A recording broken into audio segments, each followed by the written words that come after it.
Hi guys, Samantha from Jessama Tutorials here, and today I'm going to show you how to create faux coral and faux lava beads.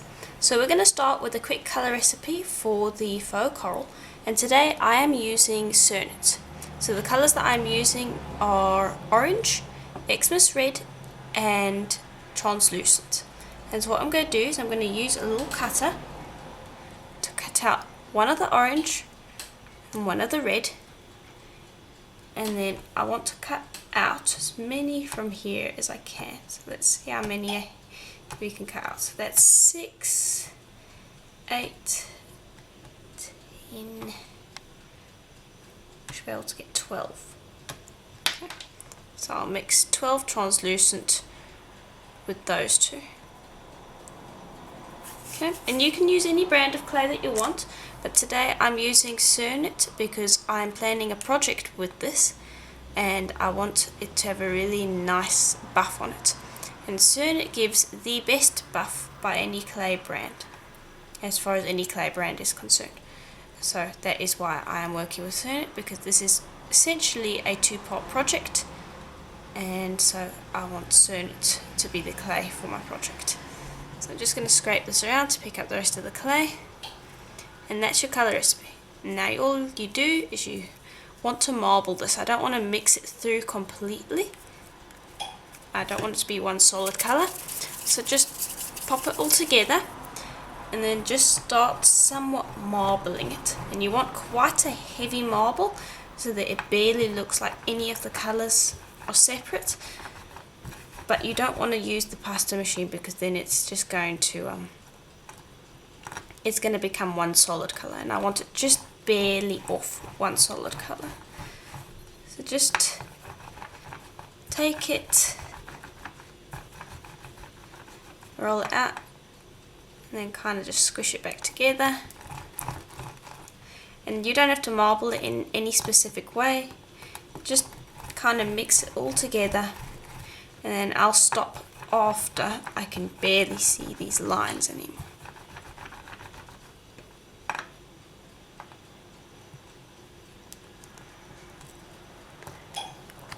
Okay, and so here it is. And now something that you need to keep in mind with Cernit is it goes a lot darker once it is baked. So if you don't know what colour your piece is actually going to be, just take a tiny piece of your clay that you have mixed up, squish it nice and flat, because the translucent in here is also affecting it. Squish it nice and flat, make sure to just smooth off the top so it's not doesn't have any fingerprints, and then either bake that or set it with a heat gun, which is what I'm going to do. And there we are, that is what it will look like once baked. And so you can see it's a very different colour. It's not so pink anymore, it's got a little bit of orange in it, and it's also gone a bit translucent. So whenever working with Cernit or just translucent clays in general, it is a good idea to just take a tiny test piece and just quickly heat set it with your heat gun or to pop it in the oven. I mean, it literally took me less than a minute to just quickly set this with the heat gun because it's so thin, and it will show you exactly what your colour is going to look like. So that is our coral to start with, and so we are going to now cut this up into little pieces, and I've rolled out a sausage so that I can see exactly so that I can make beads out of it that are basically the same size. I don't want them all to be the same size because this is a stone, and so I don't want it to be too I want it to be a little organic, but not too organic. And now I'm going to leave, I'm only going to need a few of these, so I'm going to leave this for our project, which will be released next week. So just leave a bit of that. And these ones you now just want to quickly roll into balls. And now what I'm going to do is I'm going to go and re-roll them in a minute. With gloves on, because we don't want to have to sand them, so to roll them with gloves will be eliminating any fingerprints, which is essentially what we want. But I just want to make sure that they're all about the same size each.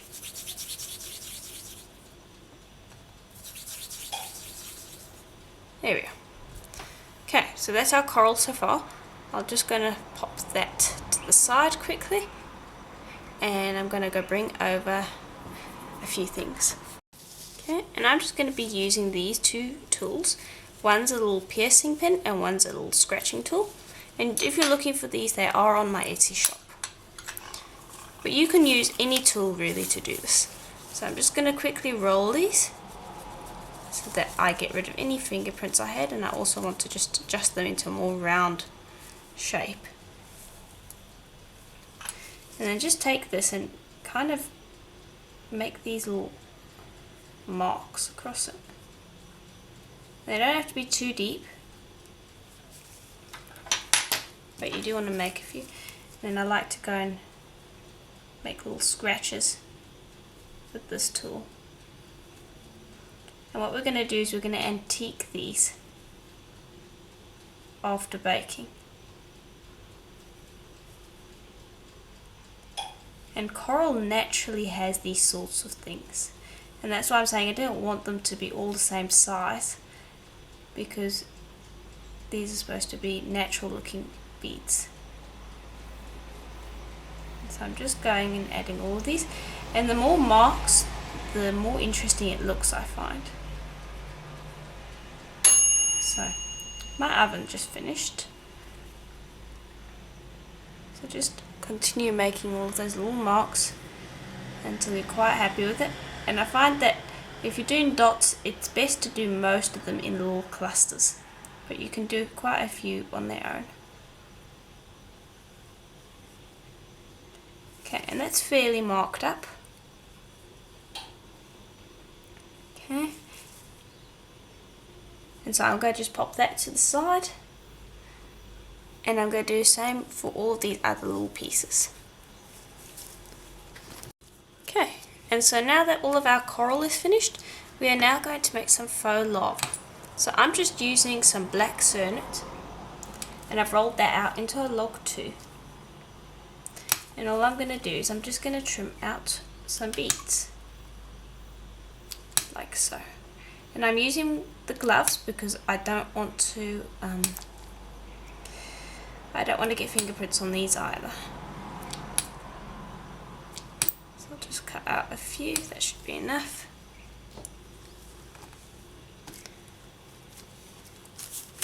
Okay, and then you'll take each of those and you'll roll it into a little ball, like so. And then you're going to need some salt, and I've got some nice coarse rock salt here, and just make sure that they're all broken apart correctly, and make sure that you don't have any other clay in the vicinity, because salt ruins the clay unless you're actually meant to have the salt in the clay. And then just take your ball and just kind of squish it around.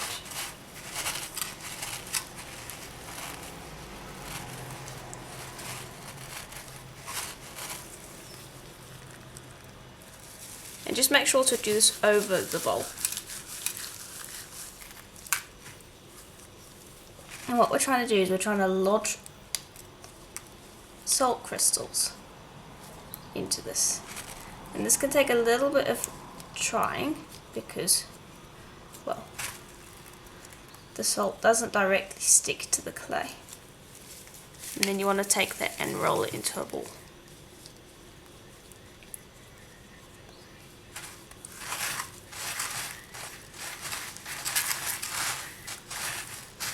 And you're going to do this with each of them. And these ones don't have to be perfectly round either. That's something that you can keep in mind, because lava generally has a lot of pits and things in it. So what I like to do is take the salt and stick some nice big clumps into here and just squish it to make sure that it's properly stuck, like so. Just make sure you've got all of the areas that you want. And just make it properly sure it's stuck in there. And then what I like to do is I just gently like to press it into a somewhat ball-like shape. And then I will use sandpaper to help me with the rest. just going to pick up a few more salt crystals. Roll it into a ball, and then I'll bring over the sandpaper.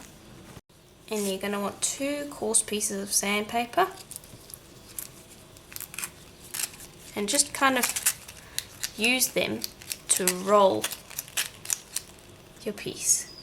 And this will bring all of that texture out. So now it's got lots of coarse texture, and it's also got salt crystals all embedded in it. And so that is your piece, and you'll do that for each of these. Okay, so now we've got those beads done. I now want to make our pieces for our next project. So I'm just going to take about half of the coral that I have left, and I am going to take these 2, and I'm going to make 2 lava beads, and I'm going to make 1 larger coral bead. So I'll just quickly roll out that coral so it's nice and smooth. And I'll also do that for the lava. And essentially what you're going to do is you're going to do the exact same thing.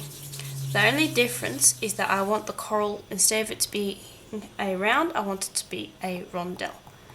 So what I'm going to do is I'm just quickly going to put my gloves on again so that I can do the coral. But in the meantime, I'm going to do 2 of these, just like I did the other ones. And then I'll show you how to do the coral quickly. Okay, so now we're going to do the coral. So just quickly give it a quick roll. And then gently take that and press down from the top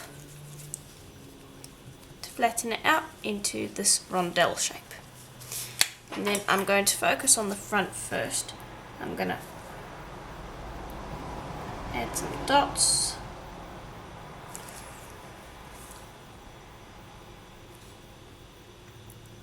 Because we're going to antique this one as well.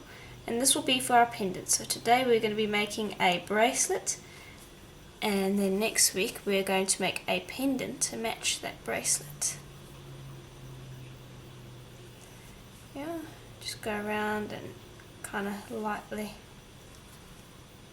pop in all of those dots, and just make sure to sprinkle a few dots around as well. Once I've done the clusters, I like to just go and twist it around randomly, just kind of get those dots going. Then make random scratches as well, and I'll just do that along the sides to start with. You know, I'll be fairly aggressive with it because it's supposed to look organic.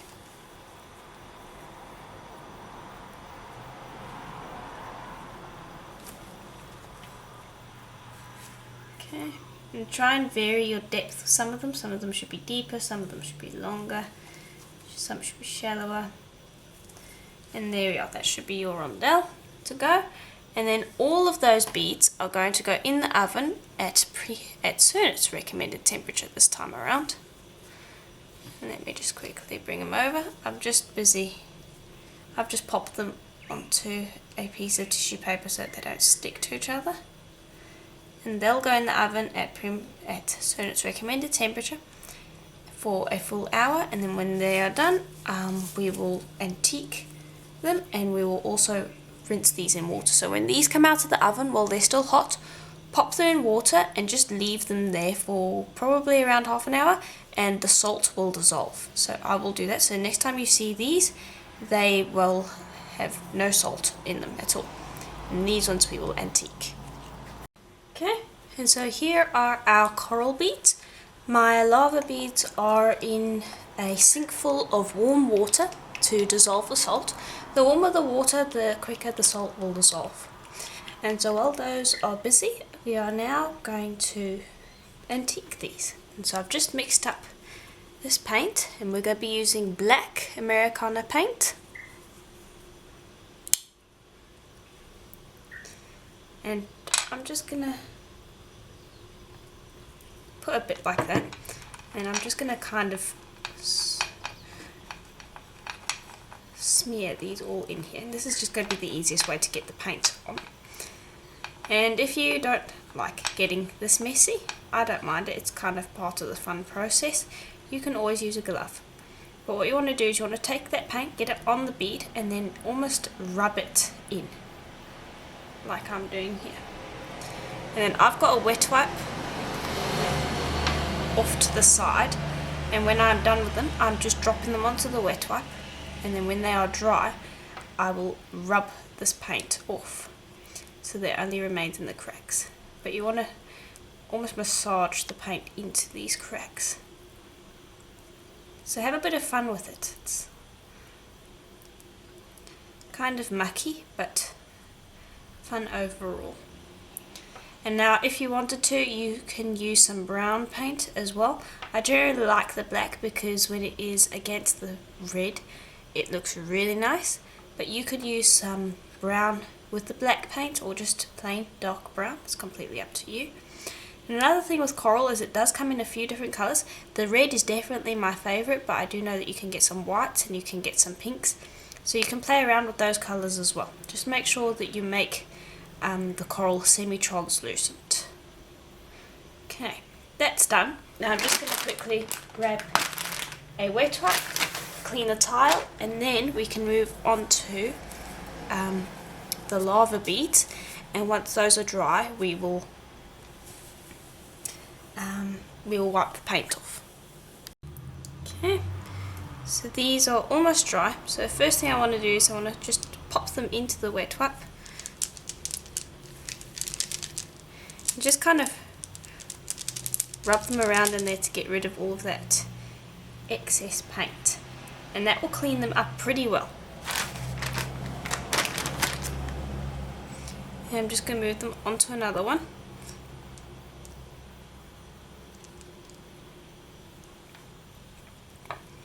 And repeat the process.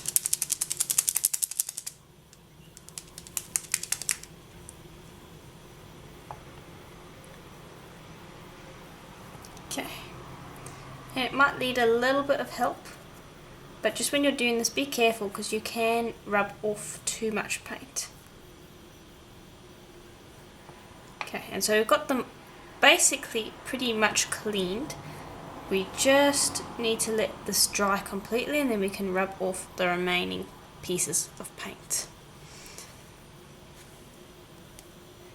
Now I'll just quickly wipe away for the most part that paint. And then I'll bring over our lava beads, and all we need to do with those is you just want to inspect them to see if they have any salt left in them, and you should be able to see that. I think they're pretty good.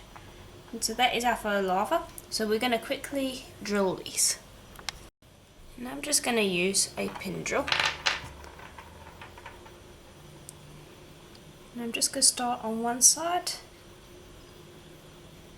and start drilling.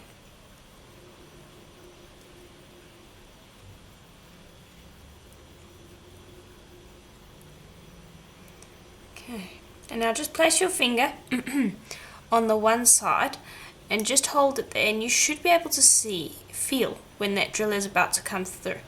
Just go slowly with your drill because you don't want to break through near where your finger is.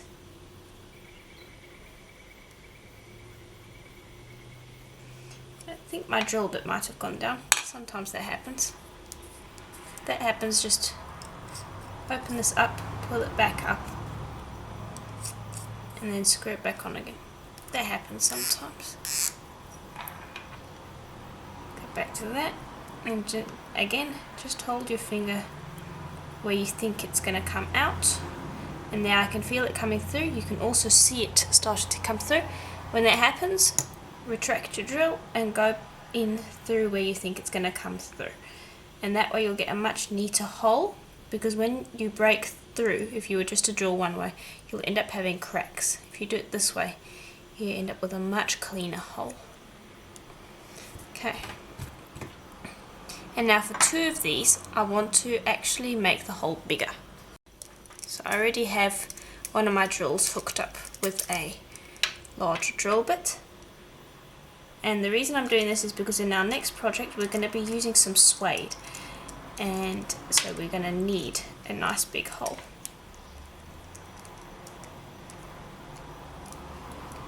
There we go.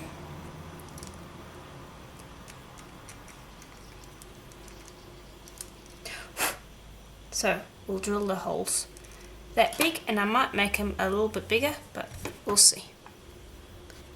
Okay, so all our beads are done. When the coral dried, I decided that we had wiped off enough of the paint anyway, and so I went and just drilled them the same way I had done for the lava.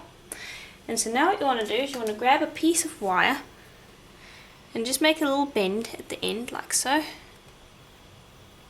and then just string these onto the wire, because what we're going to do is we're going to pop some varnish onto them, and so I need to just string them onto the wire so that I can dip them.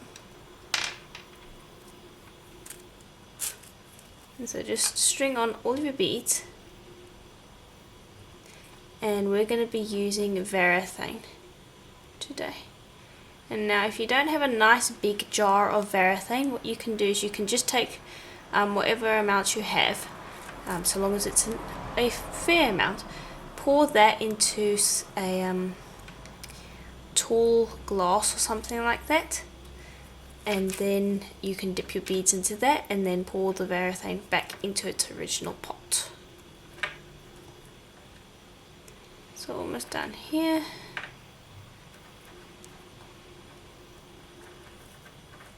There we go.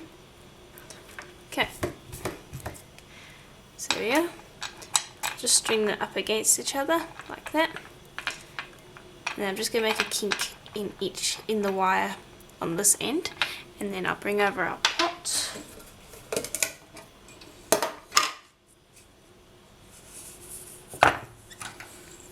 There we go, nice full pot.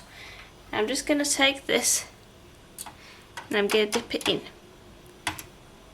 And just dip it a few times. By moving it around like this, you're going to get stuff into the Varathane into the lava beads gaps, and the same with the coral. Then lift it up and just let it drain, and then you'll go and hang this up somewhere and allow it to drip, and you will be able to use them within about an hour to 2 hours, and we're only going to need one coat. Okay, so all of our pieces have now finished drying, and so I'm just going to separate the ones that are for our next project. So let me just find those ones. Okay, and this is what we're going to use to make our bracelet. So what you're going to want is some cord, and today I'm going to be using some leather. So let me just bring that out. And if you see any kinks in the leather, like over here, you'll want to snip that off. Okay, and what I'm going to do so I don't cut too much is I'm going to start stringing. So actually, what I'm going to do is I'm going to have some spaces too. So we just bring over those spaces. And they're just this nice kind of rectangular spacer. This is going to be a spacer, a coral bead, another spacer, then a lava bead, then another spacer, and so on until you have got enough to fill your bracelets.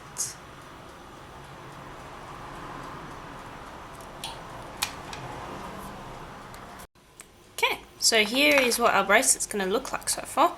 Now that we've done this, we are now going to quickly pop some cord ends on. And you can see that I've changed my spaces. I decided that the other ones were a little bit too big. These ones are a little bit less intrusive. So now I'm just going to use these cord ends. Let's see, I might need something a little bit thinner to get at this. A round nose plier will do.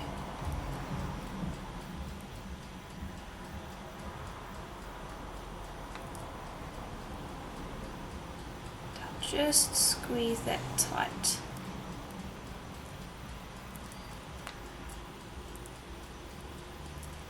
Is that sitting right? Need to squeeze it a little bit more. There, squeezed it tight. They'll bring that up, and then we're only going to need a little bit on this end. So I'm just going to trim that off. And I'm going to leave this little tail here as well because it will give the beads a little bit of room to move. So I'll pop that on.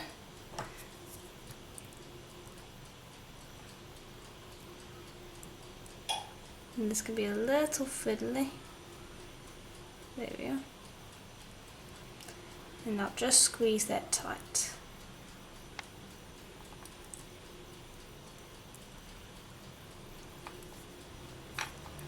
And I'm just making sure that it's properly tight. Okay, and then just give it a little pull and it should stay. And there we are. That will give the beads a little bit of room to move around. But it will basically look like this. There won't be an actual tail. Then grab some jump rings. So we're just going to need 2. And we'll also need a clasp.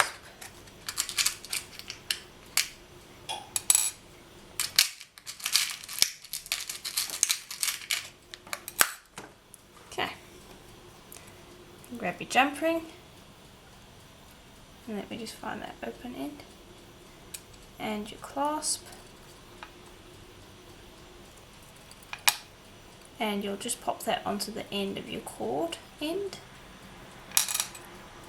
And we'll do the same on the other side.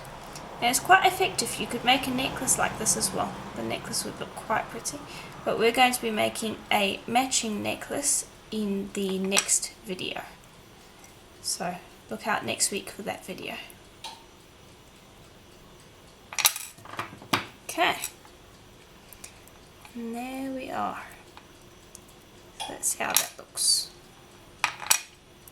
So here is how it is going to look, and I'm quite happy with how that looks. It's very striking, it looks quite realistic, and those little silver spaces just add a little bit of brightness to it just to bring out those stones. So I do hope that that tutorial was helpful to you, and if it was, please do let me know in the comments below. I love hearing your thoughts. And if you would like to see more tutorials like this one, do subscribe to the channel. I post every single week.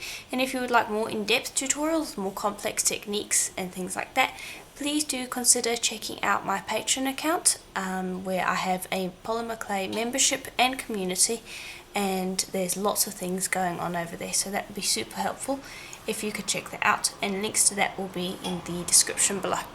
And as always, I'll see you in the next tutorial. Bye for now.